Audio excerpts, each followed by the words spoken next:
Hello. Hello. Oh, hello, Justin. Oh my goodness, you're in the office already. Oh, you're muted. I've been here since like 7:40. 7:40. I'm a sicko. I get up early and come in, I and I think, just started working at 8. Why well, not? that's kind of lovely.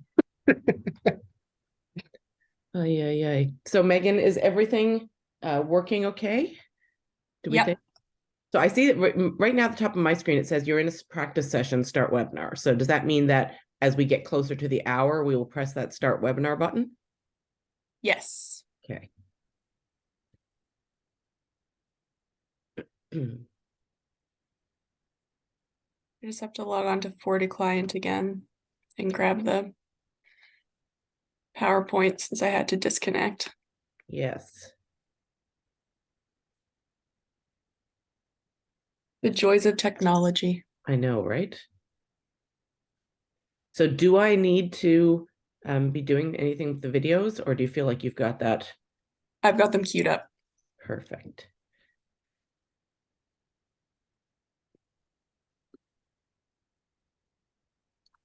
Hi there. Hi, James. Hey, how are you guys doing? Good. How are you? I'm doing well, thank you. Just And wanted to join a little earlier to make sure everything's okay. that's very kind of you. It reduces all of our anxiety greatly when we know people have shown up. Yes, I would imagine so. Oh, we're just trying to get everything sorted now. We're still in the practice session, and then we'll start the webinar shortly. Okay, no worries. I'll just sit in if that's okay. That sounds great. Awesome, thank you.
Are things coming together okay, Megan? Yep, Yeah. yep, everything's popping up now. Okay. If you want to just quickly check and see if the screen share works, we can do that. But Sure. Pull it up here. Oops. I don't know if you've seen your email, but we lost Valentina for this afternoon. I did see that. So I sent a note to the other reps. Kaylin can't do it because she's out of town, but we'll see if anybody else joins. If not, then we will just wing it. I can see your whole screen. Great. That's what I think we need to do because I have to transition to these videos. So Yes. there's nothing interesting on there anyways. No. Great. And then I'll just click this. When we want to do the videos, I'll just open them. Oops. My desktop here. Sounds good. So the document that I have pulled up just on my iPad is the speaking notes. Hello, Yep. my name is Oops. Aoife McNamara. There's Aoife. Yeah, the PDF that has all the speaking notes embedded in it. Oh, no, that's not the one I'm looking at. Is that Oh, in okay. the Google Drive? No, it's in the event, the calendar invite that we're with the Zoom information. The one that I'm in right now? Yeah. Oh, there it is.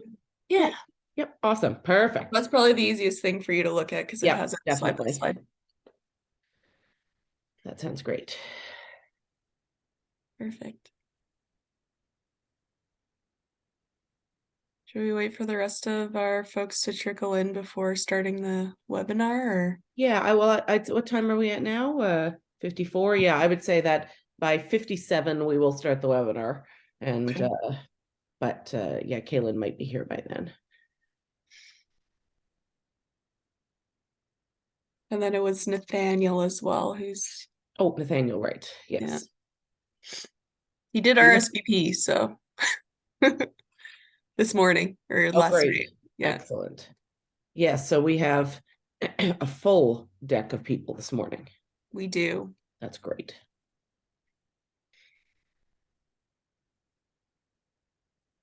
That is great.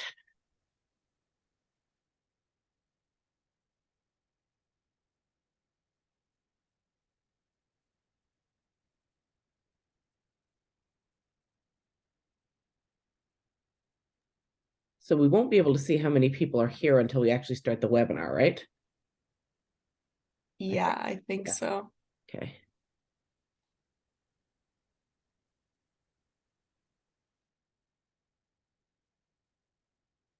Oops.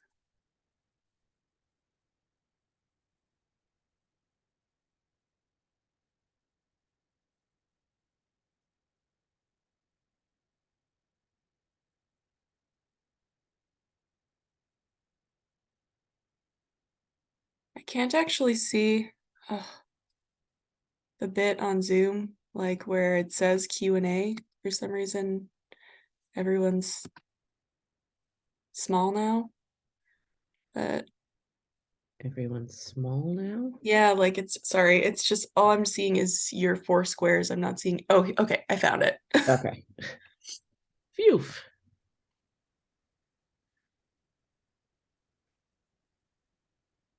Okay. Should I start the webinar? Yeah, I think we should start the webinar now and get into the right room. Great.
We're going to wait just another moment or so to get started because people are still filtering into the Zoom room. So we'll get started in just a moment.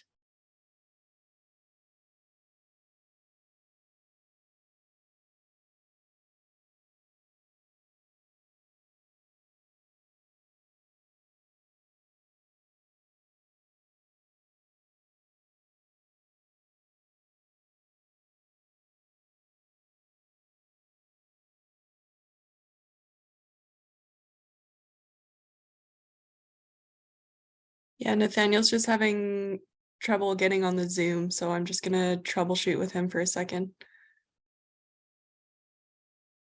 Thanks, Megan. We'll just wait another minute and hopefully we'll be able to get him in here.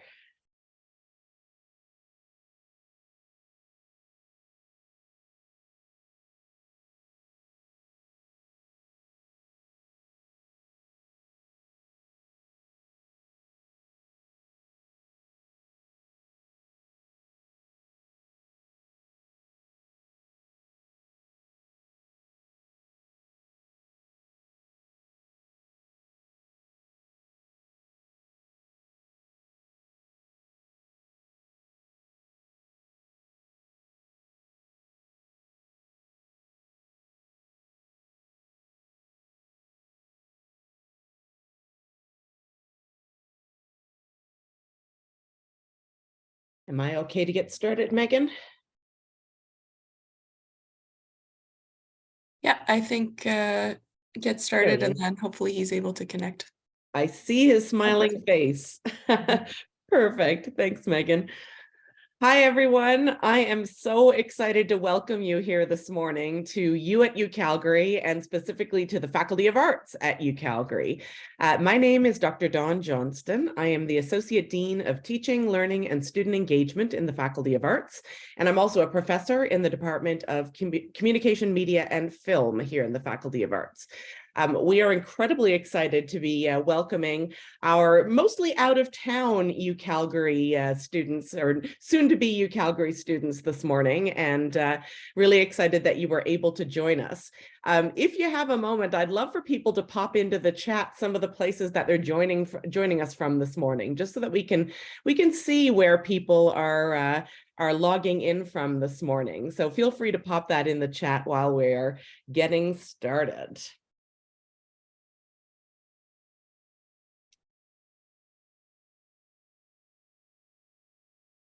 Can we pop to the next slide there, Megan? Perfect. So we will start, as we always do at the University of Calgary, with a land acknowledgement. The University of Calgary is located on the traditional territories of the people of the Treaty 7 region of southern Alberta, which includes the Blackfoot Confederacy, including the Siksika, Piikani, and Kainai First Nations, the Tsuut'ina, and the Stoney Nakoda, including the Chiniki, Bearspaw, and Goodstoney First Nations. The city of Calgary is also home to Métis Nation of Alberta, Region 3. And we always take a moment to recognize the land that we work and live and play on, and that we hope you'll be joining us to study on in the fall. I'm not sure where everyone else is, but we are having a gorgeous sunny morning here in Calgary now. I'm looking out the patio door in my home, and I can see a peekaboo view of the mountains. And those are still snow-capped, but all the rest of the snow is slowly melting, and we are excited to be able to get started with spring, in addition to welcoming you to UCalgary. Megan, I see that the chat is disabled, so we might. We can, but people are posting things in the Q&A. Is that right? Oh.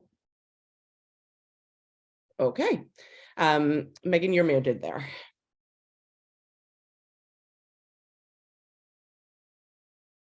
Okay, well, we're going to move on with a brief welcome from someone else who's very important to our faculty, our dean, Dr. Aoife McNamara.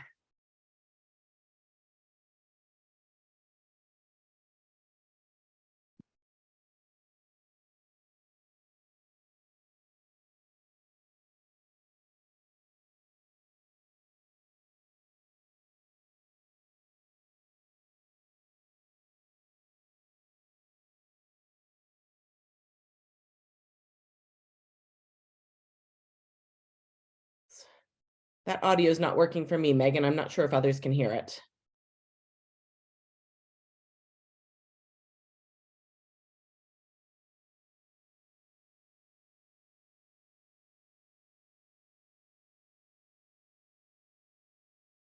We'll give this one more try, and if it's not working, I will let you know what Aoife would have said, and we'll go from there. Hello, my name is Aoife McNamara, and I'm the Dean in the Faculty of Arts here at the University of Calgary. I'm very pleased to welcome you today to You at UCalgary. Joining the Faculty of Arts means you will be joining one of Canada's top 5 universities and a faculty ranked amongst the world's top centres for research and teaching in the arts, social sciences and humanities. The sunniest city in Canada, Calgary is frequently ranked among the top livable cities in the world. Our campus is on beautiful Treaty 7 territory, and our students also benefit from learning and doing research in field stations across Alberta, the Yukon and BC, to name a few. Thank you for joining us today, and I look forward to you becoming part of the Faculty of Arts community and to working together across disciplines, cultures and traditions to make positive change in the world. Thank you. Hello. Wonderful. Dr. McNamara is a brand new dean that we have this year, who joined us in the summer. As you can tell from her very charming accent, she's Irish. She's been a delight to get to know, and I know she'll be very excited to welcome you here when you arrive to join us for your studies in September. I'm just taking a quick peek through the chat and seeing that we've got folks from as far away as Nigeria and Turkey and Zimbabwe. That's incredibly exciting. Someone from Peru. We've got folks as close to home as Saskatoon and Edmonton, Kelowna. Yeah, we've got the Brooks, Leduc. We've got folks, Dominican Republic. Look at that. India. Incredibly exciting. One of the real benefits of things we had to learn quickly over the last 3 years since COVID became part of our lives is being able to do some of the things that we've always done in person online, which means we get to welcome all these folks who are from different corners of the globe, and really excited to be able to have you here today and to have you join us in September. So before we go any further, I want to just briefly acknowledge the many, many programs we have in the Faculty of Arts. It looks like we've got about 95 participants who've joined the Zoom call this morning. And I won't say that we have that many programs, but we do have quite a lot. And the little sort of display that you've got here gives you a sample of some of those. The Faculty of Arts, a lot of people, when they first see that title, will assume that it's a Faculty of Art. And indeed, we do have visual art. We do have creative and performing arts, such as dance, drama, music. But we've also got within the Faculty of Arts programs in the liberal arts and social sciences. So we have everything from geography to philosophy, as you can see on the left-hand side of the screen. We have religious studies and film studies. We have economics, psychology, and political science. We have gender and sexuality studies, language and culture studies, history, drama, English, a wide variety of language and world area studies. All of these things have a place within the Faculty of Arts. It is the largest faculty on campus. We've got about 8,000 undergraduate students and close to 400 faculty members. So you're going to have the opportunity to get to know lots of folks in the time that you're spending here at the University of Calgary.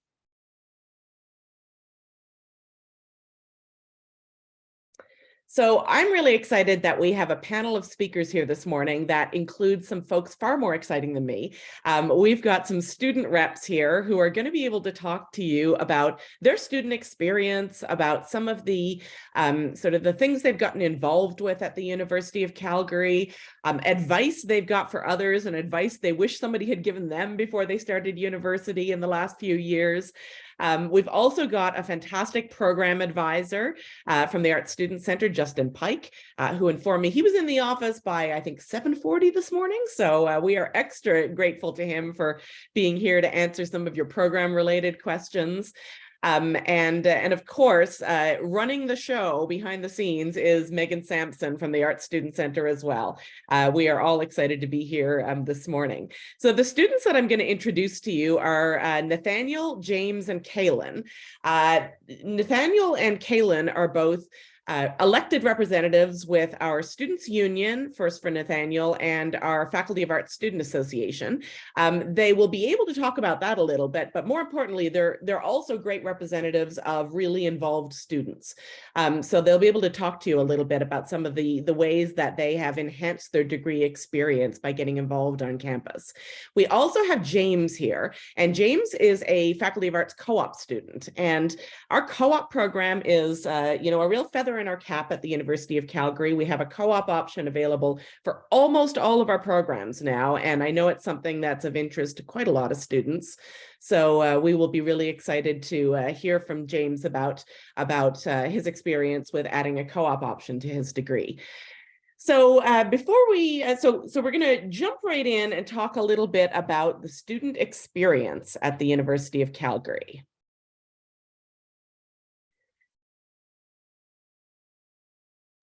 So we're going to start with a really basic question that I'm hoping that our student panelists particularly can answer. I'm not going to ask Justin this one because he was in the office at 7:40 this morning and nobody wants that to be the version of their typical day. So maybe we'll start with Nathaniel. Nathaniel, what would you say a typical day looks like for you when we are in the middle of a semester at U of C? Well, honestly, one of the main things you see at university is lots and lots of exams, and come to realize that you've got usually 1 or 2 midterms, a final, quizzes, all kinds of stuff. So a typical day looks like for me is usually a few classes. It's definitely not like the usual like high school 8 to 4 day. You usually have classes spread between the day. You can have one at 8, you can have one at 6. Sometimes they're only 50 minutes, but 3 times a week, and sometimes they're 3 hours long and they're once a week. So honestly, my day looks like going to my classes, studying, visiting coffee places on campus. We have a lot of coffee places, and I think I give them a little too much business sometimes. And honestly, going home, I live on residence, which is nice, and just studying, seeing friends. There's a lot to do. There's a lot to get involved in. There's always something going on no matter where you go. That's fantastic, Nathaniel. Thanks so much. Kaylin, how about you? Thank you, Dr. Johnston. So for me, I have a very unique perspective on campus. I work as well as study, and I also am a part of FASA, which is a very rewarding experience, but that also means that I usually pull a nice 14-hour day on campus, which isn't usual for a lot of students that are on campus, but it is very rewarding for me, and keeping busy, especially after the pandemic, has been a real priority of mine. So I do usually start classes pretty early, around 8 or 9 in the morning, and then work until sometimes 10 or 11 p.m. But again, it's very fun. In between, it's nice to have little breaks so you can go and experience the different food options on campus. We have a wide variety for people with different tastes, very accessible to anyone who has dietary restrictions, which is amazing. And there's always a fun event going on. So if you do have a little bit of gap in your course schedule, then there's always something like Nathaniel touched on to go and explore, which is great for oncoming students as well to really get involved. So yeah, that's kind of what it is right now for me, but always something going on. There's never a dull moment. Thanks, Caitlin. Is your job on campus as well? It is. I pretty much put all of my marbles into that basket. Yeah. That's great, and a useful thing for students to know about, because there are tons of job opportunities on campus. And one of the beautiful things about having a part-time job on campus is that your employer knows that your first obligation is to be a student. So it's a great option to be able to weave work and school together. James, how about you? What does a typical day look like for you? And you could tell us perhaps what a typical day looks like when you are in an academic term versus what one looks like when you're on a work term. Yeah, no, absolutely. So not too much to add just after Nathaniel and Kaylin there, because every day is just really so different on campus. You don't have as much structure and routine as you do in high school necessarily when it comes to the class structure. So every day, depending on what classes you take during what semester, can look just so different. Some days you get to sleep until noon if you wanted to, and then other days you have that 8 a.m. class, right? So it can really vary. For me as well, I also did took a part-time job on campus while in studies. And as somebody who takes transit in particular, that was very helpful because I also had all my eggs kind of in one basket, but it was a lot more efficient. Although a little awkward, you know, if you call in sick and then they also catch you studying on campus, and it's like, wait a second. But yeah, not too much to add. It's always different. There's always something going on. There's always events happening. I'll come to campus and there's an event happening here. There's a protest happening there. It's definitely never a dull moment. That's a good way of describing it. It is never a dull moment. And yeah, it's one of the things that I missed most while we were online through much of COVID was that sense of energy on campus. And that is back in full force as we've seen the last few weeks. So super exciting. What's our next question, Megan? Okay, so what resources or on-campus services would you recommend incoming students check out? Justin, I'm going to start with you on this one from a program advisor perspective, and then I'll ask our students to weigh in as well. Sure. So I guess I'll put in a plug for the Art Student Center in this case. So often we're going to be probably one of the first places you'll check with if you have particular questions related to things. We might not necessarily be able to answer every single question, but if we don't know, we'll usually be able to direct you to the office who does know. Another resource that's definitely worth checking out is the Student Success Center, which is related to our office, but they handle bigger things. They also run lots of workshops. You can even get like writing support there as well.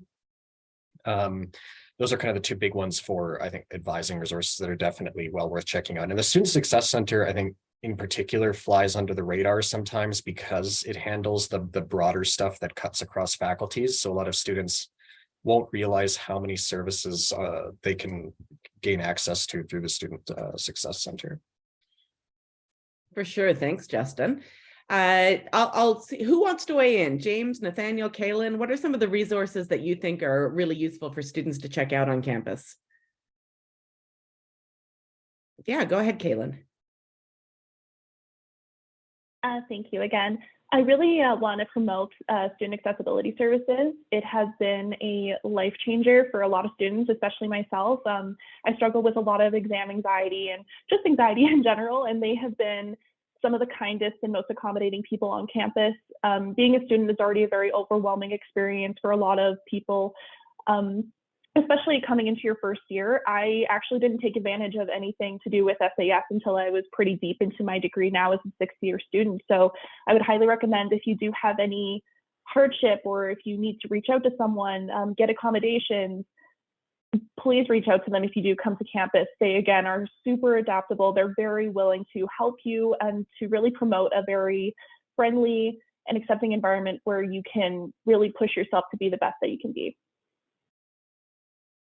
That's a fantastic reminder, Kaylin. Yeah, the Student Accessibility Services really offer support for students who are dealing with everything from a need for a short-term accommodation, like they've broken the hand that they write with and need a note taker to help them out in one of their classes, to more longer-term supports around things like ADHD or anxiety or physical disabilities that require some accommodations and extra accessibility support on campus. So really fantastic for students to know about that and to get connected with SAS in their first year if they need any of those kinds of accommodations. Nathaniel or James, any thoughts on other resources that students should check out? Go ahead, Nathaniel. Yeah, so I guess I'm going to plug the SU a little bit here because we do run a lot of programs and services on campus. So we run a lot of events throughout the year, which necessarily, I guess, aren't really resources or services, but I just would like to mention that as well. But some of our main programs and services I'd recommend, I guess the biggest one would be Bound and Copied. It's basically a book consignment store. So you can give them your old textbooks, you finish it, you don't need it anymore, it's hard to sell it. You give it to them. once a student buys it from them, you get some of the money back. So that's really important. I highly recommend, if you are part of the LGBTQ community or are an ally and would want to know more about the LGBTQ community, to check out the Q Center. The Q Center runs a lot of services. It's mostly volunteer based. It's in McEwen Hall, and it's a safe place for students. There's also the Women's Resource Center, the store, and then there's also the Student Wellness Center. The Student Wellness Center is super important for students.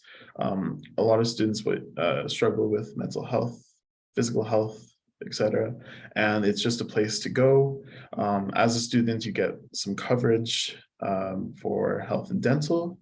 And you also can see mental health professionals there or get recommendations for mental health professionals. It's a really good place to go. And honestly, I wish I had kind of used it earlier.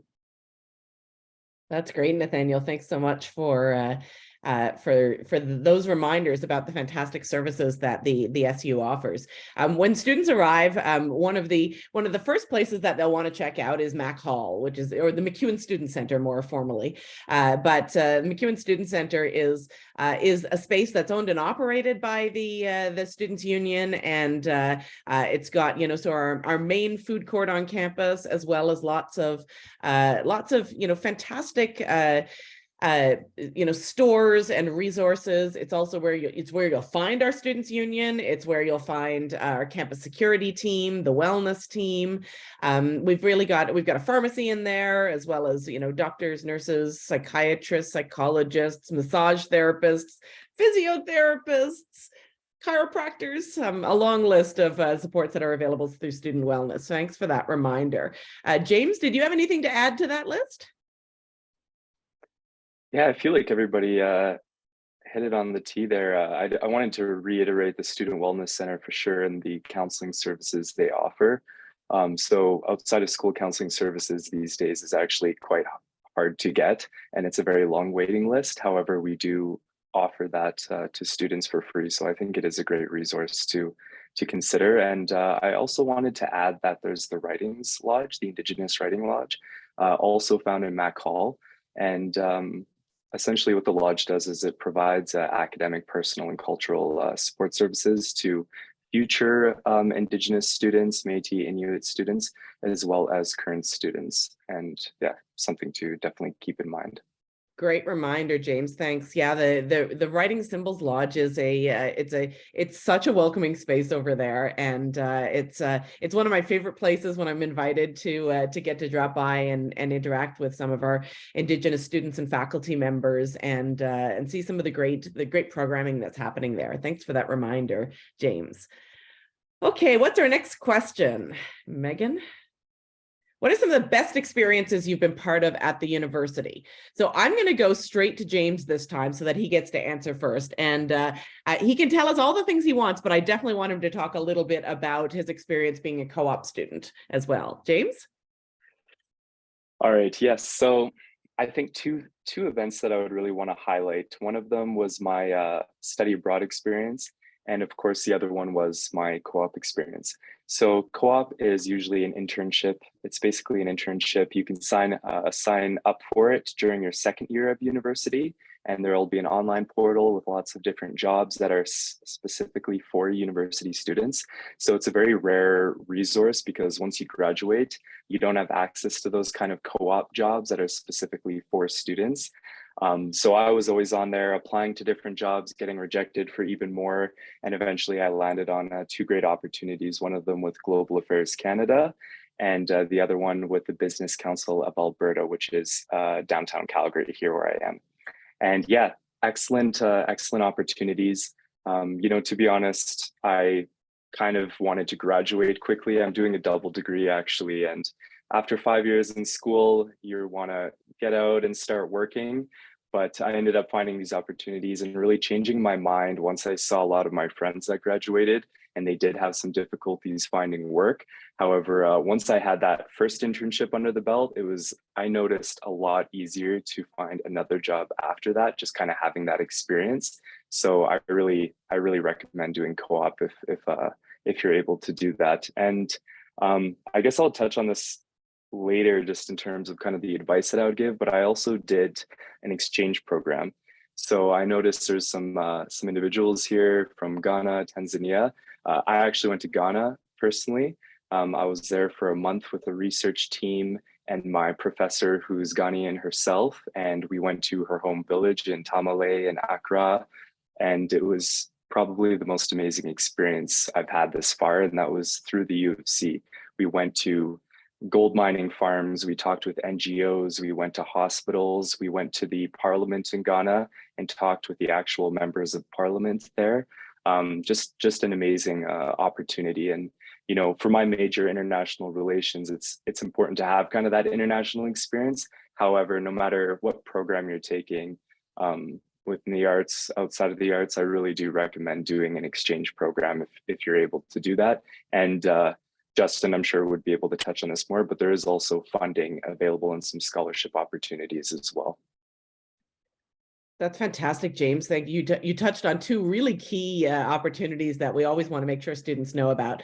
That co-op piece is so important, and I'll just briefly mention that with co-op, you alternate academic terms and work terms for the last couple of years of your degree, and the work terms that you have, or which James referred to as internships, those are paid work terms. So you have the opportunity to sort of make money, develop job skills, develop some work experience, and also, you know, offset the cost of your academic terms at the University of Calgary as well. And it's a really important piece that James mentioned, that, you know, we tell students that it usually takes about an extra year to do your degree. So what might normally be a 4-year degree is probably going to take 5 years if you're doing a co-op. Doing a co-op edition, so you'll have 3 or 4 paid work terms. But by the time you graduate, you've already accumulated over a year of paid work experience, and that makes you eligible for a whole bunch of jobs that are not entry level. So that's a really it's the investment of 1 extra year in the duration of your degree really pays off in spades very quickly by the time you graduate. So useful to keep in mind. And so glad, James, that you also mentioned about study abroad, because the University of Calgary has really prided itself on developing international opportunities for students. We have partnership agreements with dozens and dozens of universities around the globe that where our students can go take a semester of study at another university, or where students from our university will travel as a group with one of our university professors to study in a different location. I have taught a study abroad program 5 times at U of C that goes to Spain to study culinary tourism and globalization. And we have really exciting opportunities for international experiences. And while those definitely require some planning and saving your pennies, there are also fantastic funding opportunities available for study abroad and making that accessible as well. James, did you want to add something else to that before I invite the others to chime in? Yeah, I just wanted to add one more quick point too. So when you're a co-op student doing a full-time internship, you are still considered as a university student. So you're enrolled as a full-time student, just for those that take student loans or whatnot. I know for me, of course, once you graduate and after that period is done, you have to start paying interest back on those loans. But taking a co-op can actually be pretty strategic in that, because you're still considered a full-time student, you're not paying back that interest in student loans quite yet. And you can be working full-time to kind of help pay for your tuition at the same time, which I think can be really valuable. Those are some great practical suggestions. Thanks so much, James. Kaylin or Nathaniel, did you want to identify something that had been a unique experience for you? Nathaniel, I see your hand up there. Honestly, in my opinion, university is one of those things where unique experiences kind of just pop up out of nowhere. And some of the most amazing experiences I've had, I was not expecting at all. You have long nights with friends, you have so many exciting clubs and organizations you join. I mean, for example, the Students' Union, I've had so many amazing experiences while being part of the Students' Union over this past year. And it's one of those things that you don't need to be an elected representative like me to be part of. There's so many volunteer opportunities. There are so many clubs. My first ever club I joined was the Model UN Club. And that was back in 2019 when I was doing an open studies degree here for a little bit. And it was the most amazing club ever. I still talk to many people in that club, and I still participate in many events. And it's just these sorts of things, they kind of shape and change you. And I really think that unique experiences like this, like the Students' Union, the more you get involved in university, even if you see yourself as an introverted person, even if you see yourself as someone who maybe doesn't like doing those things as much, there's something for you. And those sorts of things are just as important as your grades and academics. Thanks. Fantastic. Thanks, James. Kaylin, you want to add anything there? Yes, thank you so much. So for me, my unique experience, I would say, is definitely my job on campus. I currently sit as, I have for the past 2 years as a intramural sports coordinator. So I actually organize intramural sports for students on campus, and our community members as well are welcome to join indoor and outdoor soccer.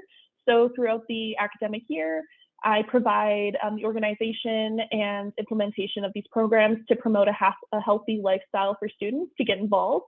It is such a fun way to kind of just meet people, create long-lasting friendships and relationships. I know a lot of people who are still in teams with people that they met in their first year, and they're now like a 5th or 4th year student, and it really harbors a sense of community. And it's been very rewarding being the one to kind of play with the pieces in that sense, and get people together and make sure that they are having a fun and interactive experience on campus. And we offer so many sports programs, and there's always somewhere to get involved. And it is also very rewarding and unique in the sense that I started myself as just an official. I was just repping volleyball in my 2nd year of university, and now I am higher up, and there's those steps that you can take to really enrich your working experience at the U of C as a student, and create like these long-lasting partnerships with your staff as well as people in your community. And yeah, it's very unique, very rewarding, and I would highly recommend checking it out for anyone that maybe wants to be involved in sports or is currently right now and wants to play at a more fun recreational level.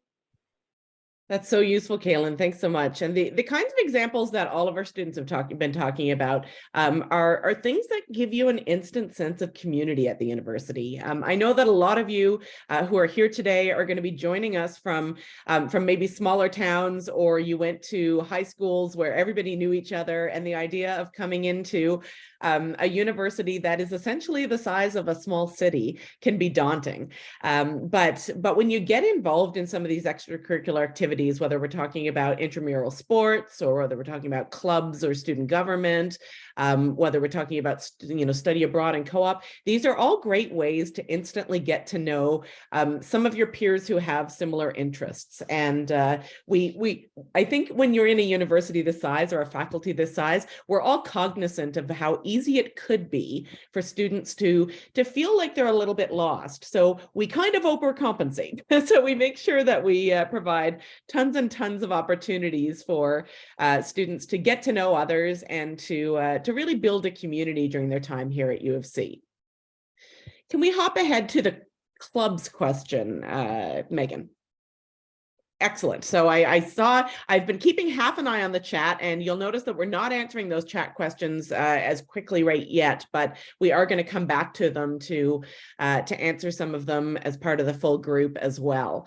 But I did notice there was a question about what kind of clubs and activities are people part of, or would they recommend? Who would like to answer this one first?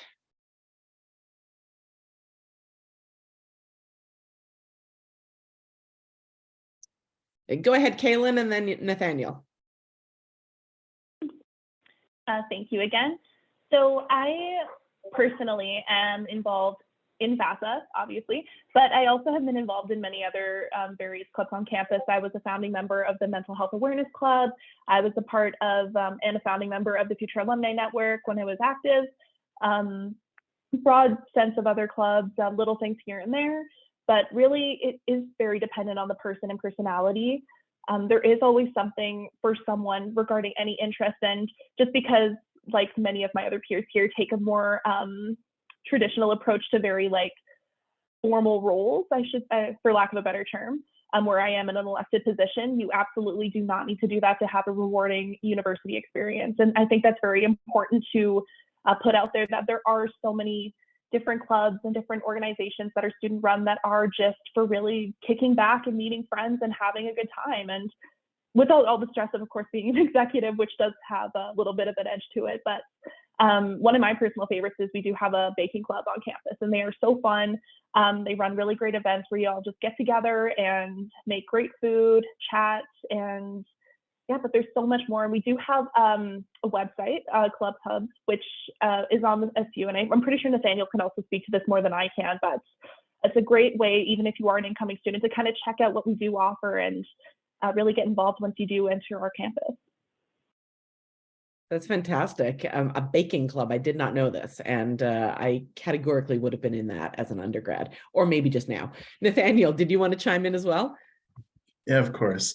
I don't know if everyone can see or if it's just going back to us, but James did link the SU Club Hub page in the chat.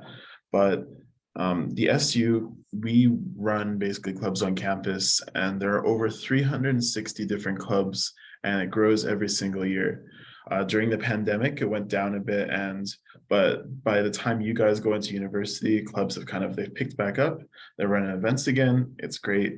Honestly, there is a club literally for everyone. If you think of something, there is a club, and if it doesn't exist, you can create a club. It's actually really, really easy to do.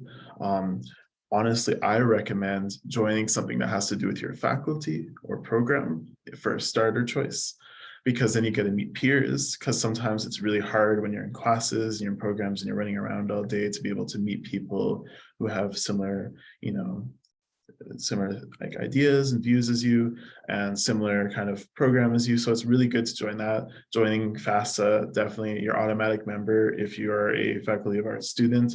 FAFSA runs cool events.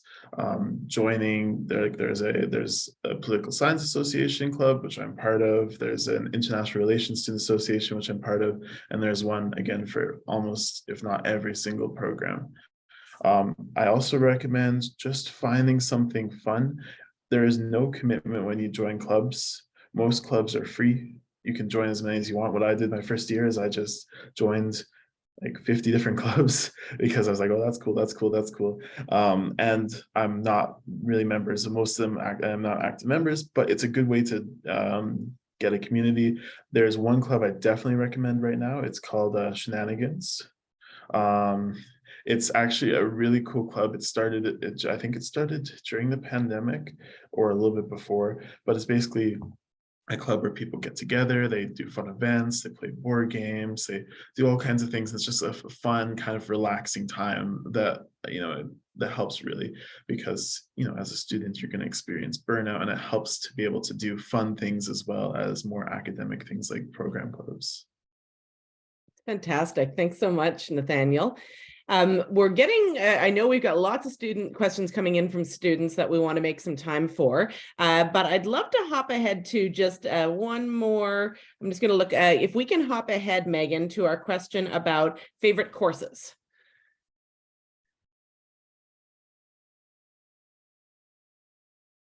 Super.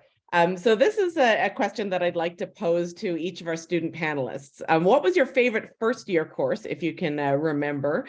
And what's been your favorite course in your program so far? James, do you want to start us out? Sure, yeah. It's a difficult question because I took so much from many different courses throughout the years. But jumping, from high school to university level classes, I felt a lot more comfortable with the kind of format of the way that it's taught, in terms of it's a lot more discussion based, it's a lot more theory, it's a lot more, you're able to kind of explore your different opinions and question things and even question your own beliefs. So that being said, like one class, Development Studies 201, taught by Dr. Cesar Pentic, was a really interesting perspective on anthropological development. Why is there poverty? Why is there gender discrimination? And these kind of questions that we're dealing with every day now, and we see growing in the world. And my other degree is in global development studies, and not a very positive note, but they also call it depression studies because once you learn about a lot of this information, it's quite eye-opening and can be quite sad at the same time. So, but you know, those kind of classes really shaped kind of my perspective on what I want to do after I graduate and the kind of field that I want to work in and who I want to be working with. So yeah, a little bit general, but every class has been, for the most part, quite helpful. That's great, James. Thanks. Yeah, it's funny.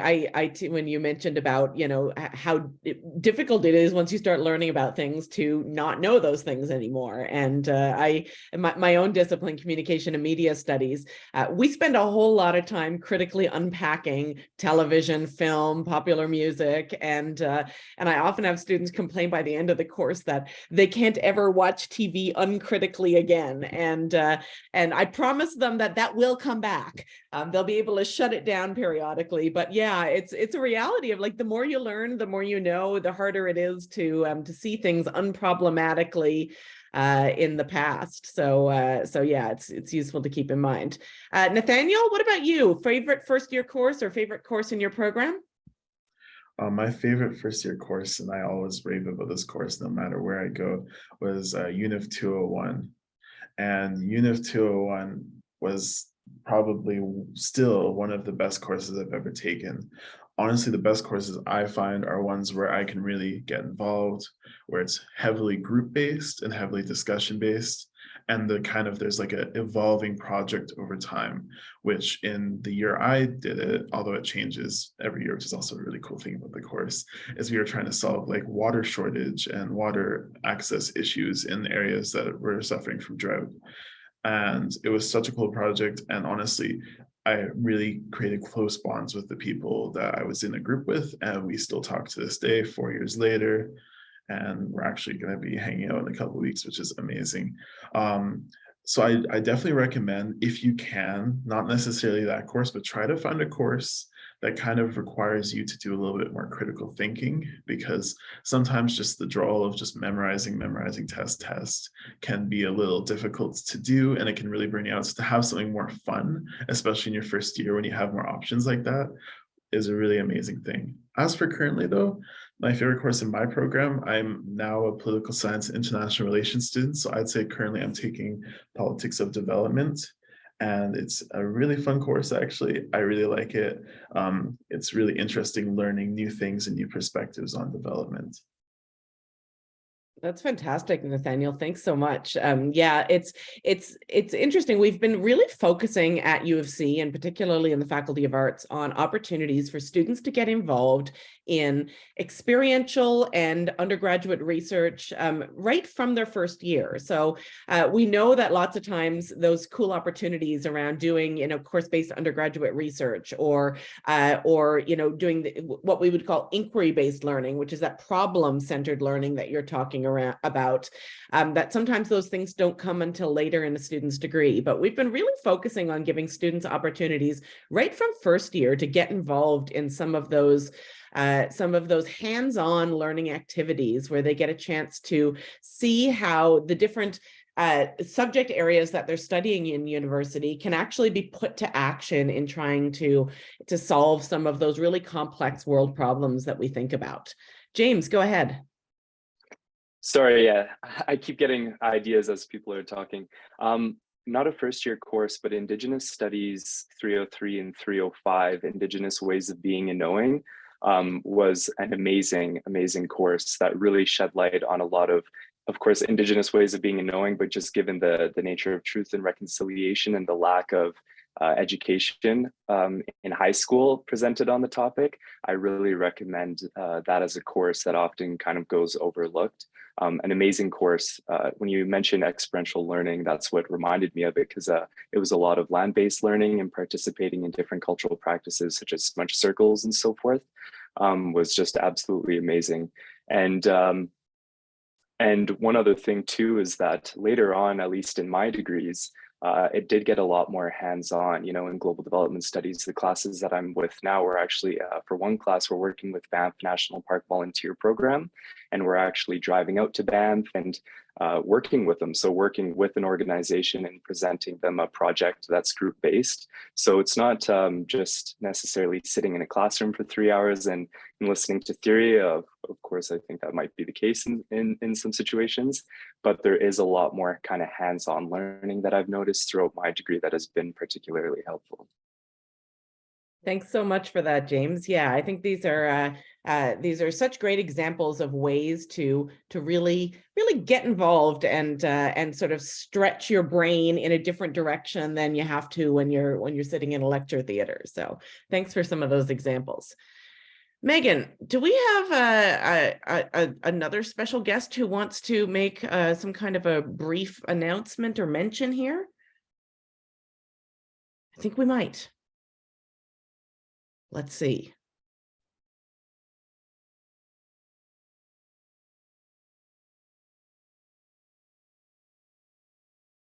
Don't think we have sound, Megan.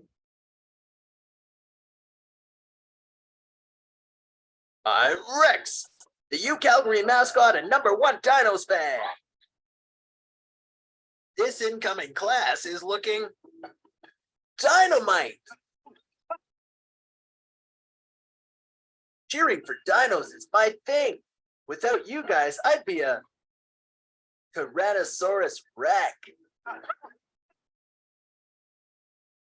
Jurassic times call for Jurassic measures, so I've got a roarsome challenge just for you. Keep an eye on your inbox. I'll post details shortly. This challenge will be online, not in the field, so you won't have to worry about getting dinosaur.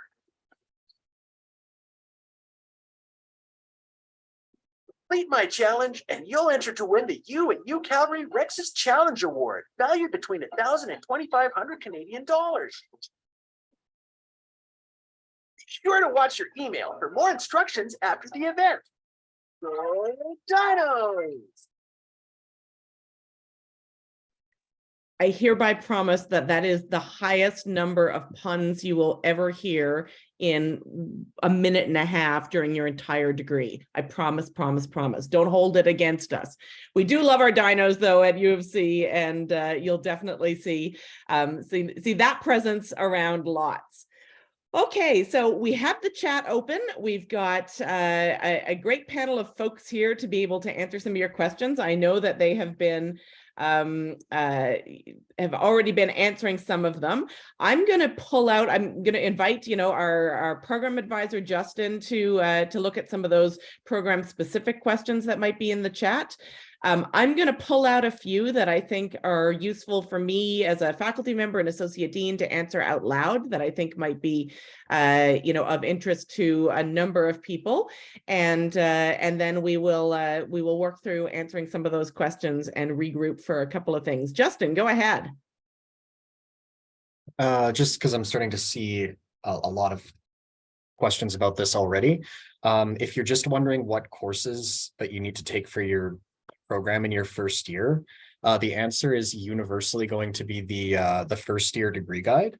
So I don't know if the registrar's office has actually sent information with the link to the first year degree guide already or not. If they have, you can use that link. If they haven't yet, you can just open up Google and just put in UCalgary first year degree guide. Should be pretty much the first thing that comes up. When you click on that, you just find the major that you've been admitted to, and it will list out the courses that they recommend that you take in your first year, just to answer all of those questions at once. Thanks, Justin. And I'm going to find that and pop it into the chat as well. Okay, let me see a few questions. We've got some, we had some questions about co-op and how, some of the logistics of how co-op works. And I'll just briefly mention that you apply for co-op in fall of your second year. So you've gone through your first year, gathered all your interesting courses, and as you're heading into your second year in October, generally, you'll see the call for applications to co-op. And at that point, you'll submit your application. And assuming you are accepted into the co-op option, then you will probably do your first work term in the summer of your summer following your second year. From then on to the rest of your to the end of your degree, you'll alternate between co-op terms and academic terms. And in your co-op terms, you will still be registered as a student, but you'll be paying a much reduced fee, which is just close to the price of one course. And that keeps you sort of access to all of the things that that you get as a full-time student, but is obviously much less expensive than a full semester worth of tuition. And you do a minimum of 3. Many students choose to do 4 work terms throughout their degree, and then you typically finish your degree on an academic semester.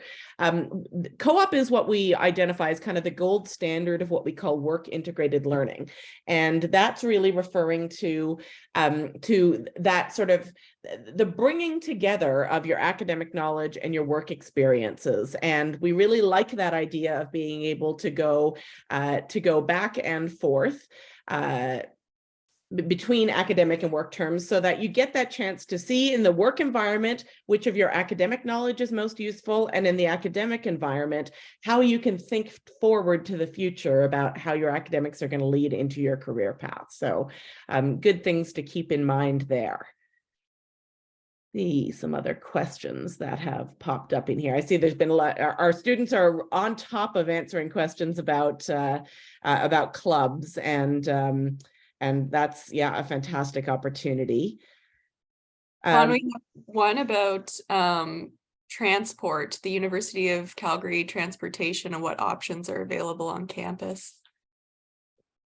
So is that in terms of how to get to campus, or not sure?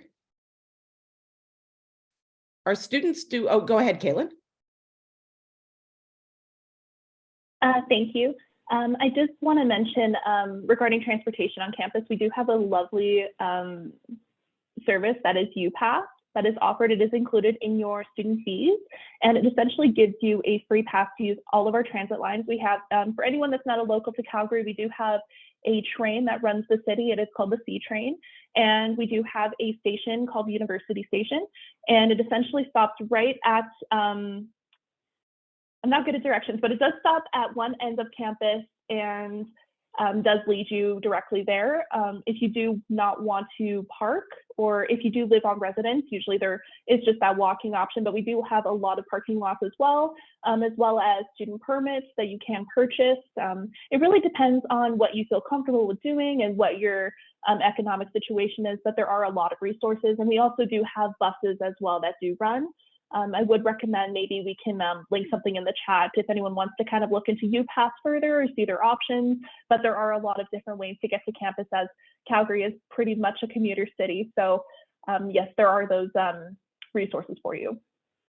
Those are great answers, Caitlin. Thanks so much for that. It's definitely the case that Calgary is it's a big city and it's kind of spread out. So we do have a good transit system in place where students can get to explore the city and be able to sort of see what the whole city has to offer in addition to campus. But campus itself is pretty nicely contained. I would say that you will find out in first year when you've got a class that ends at 9:50 in kinesiology B and a class that starts at 10 o'clock in engineering C, that you need to sometimes book it across campus pretty quick, and there are ways to do that both indoors and outdoors, and you'll get a chance to know those things really quickly. Justin and then Nathaniel.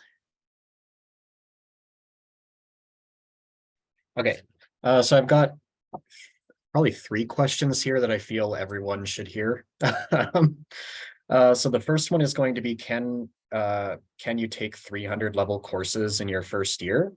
The short answer to that is no. There's pretty much only one exception, and that is if you have a lot of background in a particular language, and then the language program places you in a very advanced language course.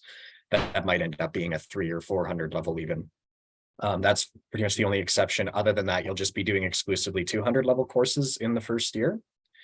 The other thing I want to mention, because I've seen quite a few people asking about how to they change their major or add a minor, that kind of thing. For that, you'll be able to do it in your student center. You don't need to remember every detail right now. You can reach out to the Art Student Center when it comes closer, but the application for that will open up October 1st with a deadline of February 1st. And then if you are accepted for the program that you're trying to change into, you would change in for the following academic year. So for this upcoming cycle, it would be for fall 2024. And then there was one more here that I wanted to cover. Oh, so there's someone asking basically about pre-planning their degree, or like, is there a second year degree guide? There is no second year degree guide, and the reason for that is because for almost all arts programs after the first year, how you can actually complete them and the courses you need to take can vary wildly. There is a tool in your student center that you can use to keep track of your course requirements going forward. It's academic requirements. I'm not going to get into the reads on that right now because as a first year student, you don't need to worry about that. Just focus on your first year registration. And then when it comes for second year, you can reach out to us and we can go through that whole process. So that's it for me for now. Thanks, Justin. Fantastic. Nathaniel, was there something you wanted to mention? Yeah, there's a couple questions I've seen here that I feel like I can answer decently. Someone asked if you apply for dorms, can you choose your own roommate? If you know someone personally, as someone who's lived in dorms for the past couple of years, you definitely can do that.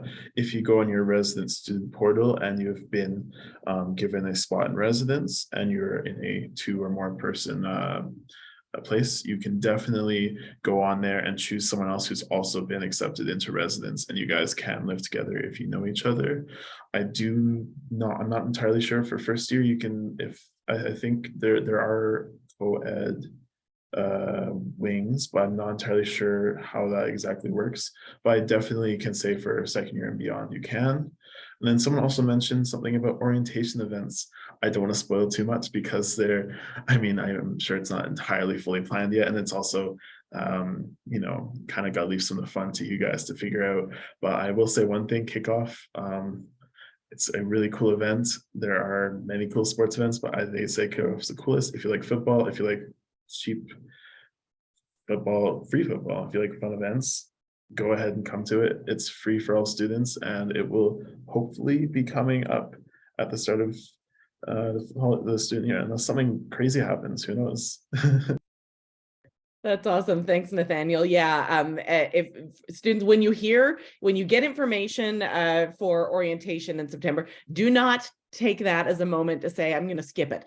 Orientation is fantastic. It's I talk to students year after year after year who are still really close friends with people who were in their orientation group. It's such a good opportunity to get to know both other incoming students and some senior students who are in your programs. You get to meet some of the folks in your faculty, learn more from some of your professors, and it's a couple of days of intense but really fantastic experiences. So definitely encourage you to keep up with that. Megan, I know that we want to give Justin a chance to mention a few things about the Arts Student Center. I wonder if we could do that now. Perfect. Justin? All right, so this is our this slide here is our contact information. You can also find this information available on our website. So we do offer booked appointments Monday, Tuesday, Wednesday. We have drop-in in-person advising 1 to 4 p.m. Monday, Tuesday, Wednesday, and then we have also drop-in phone advising Monday, Tuesday, Wednesday, and then all day Friday. So we are closed Thursdays for just to do administrative work, and but otherwise we are very accessible, and you can definitely always reach out to us. We have a contact email as well. As general advice, if your question is more complicated, it's probably best to either call or drop in or book an appointment. You might have to hold just for a little bit, although our hold times are usually pretty reasonable these days. But you'll get an answer a lot faster often than with email, because with email, the advisors are spending most of their time doing appointments and drop-ins and all of that. So email's lower priority. And also if you have a complicated question, we have to kind of write out, an essay in response to you. And then there's going to be follow-up because you're going to not, you might miss something in the essay we wrote you. And then we're going back and forth, and it'll be a lot easier to just call. And yeah, we're always happy to help. Even me, I show up ridiculously early. I'm here all the time. I never leave. Oh, thanks, Justin, so much. We're glad that you're around so often to help out our students. So yeah, these are great things to keep in mind. I often think of the Art Student Center as the home away from home for our art students. And even if we aren't the right people to answer your question, we will always be able to point you in the right direction. So please do feel free to reach out to us anytime. Megan, can you put up just the contact slide so that if folks want to sort of screen cap it or make note of some of those email addresses, we're going to keep those on the screen for a moment, and then we are going to make sure that we give you a QR code. I think is that you need to have available to you. So we'll wait just a moment and then put that. Oh, there we go. So you're going to want to scan this QR code because this is the way that you confirm your participation in the You at UCalgary event. And that's going to be important for making you eligible for the sort of prizes and extra or the early registration access that you got by attending today's session. So we want to make sure that we leave you with that information. So this is the end of our formal time today. We are going to stick around for a few minutes and try and capture answers to a few more of those things in the chat, just in writing. But we will let those of you who have your questions answered and have gotten the information that you need. We are so glad that you joined us. We are incredibly excited to meet you in September and to welcome you officially to the Faculty of Arts at the University of Calgary, and hope you have a fantastic day wherever you are, and we'll look forward to seeing you soon. Thanks, everybody.